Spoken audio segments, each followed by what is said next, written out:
Hi everyone. अभी कुछ दिन पहले मैंने एक कैजुअली एक बात का जिक्र किया था कि जब आप एक्टिंग करते हैं तो उसमें दो चीज़ें होती हैं जिसमें बहुत सारे एक्टरों को कन्फ्यूजन होता है। एक होता है वॉल्यूम और एक होता है थ्रो, यानी कि प्रोजेक्शन। अब ये दोनों चीज़ों में फ़र्क क्या होता है? मैंने तो ऐसी एक बात जिक्र करके छोड़ दी थी, लेकिन बहुत सारे लोगों ने मुझे सवाल पूछा है कि अब ये भी बता दो कि इन दोनों में फ़र्क क्या होता है।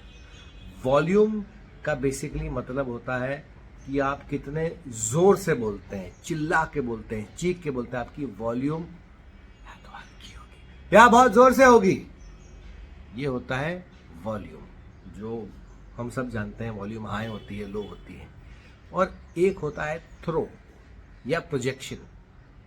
ये होता है कि आपकी आवाज कितनी दूर तक पहुंच रही है। ये चिल्लाना नहीं होता, ये हाई वॉल्यूम नहीं होता।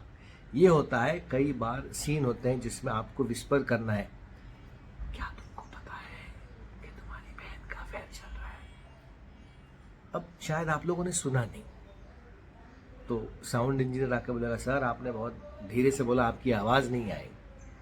तो आप कहोगे, नहीं यार मैं तो नॉर्मल बोल रहा था। या अगर आप थिएटर में काम कर रहे हैं, स्टेज पे काम कर रहे हैं, आप डायलॉग बोलते हैं तो पीछे आवाज़ नहीं आती। तो यही चीज़ में अगर आप अपनी आवाज़ में एक प्रोजेक्शन रखेंगे, एक थ्रो रखेंगे, यार तुमको पता है कि तुम्हारी बहन का अफेयर चल रहा है, तो वो प्रोजेक्शन से आपकी आवाज़ दूर तक पहुंच जाती है। अब इन दोनों चीज़ों के लिए, खास करके थ्रो के लिए और प्रोजेक्शन के लिए, बहुत सारी एक्सरसाइजेज हैं, वोकल एक्सरसाइजेज हैं जो आप कर सकते हैं, ट्रेनिंग क्लासेस हैं। तो ये दोनों का जो फ़र्क है, ये जानना बहुत ज़रूरी है कि वॉल्यूम क्या होता है और थ्रो क्या होता है, प्रोजेक्शन आवाज़ की क्या होती है। अब मैं ज़ोर से नहीं बोल रहा, लेकिन मेरी आवाज़ आप तक बहुत लाउड एंड क्लियर पहुंच रही है। अब मैं चिल्ला के बोल रहा हूं, समझे?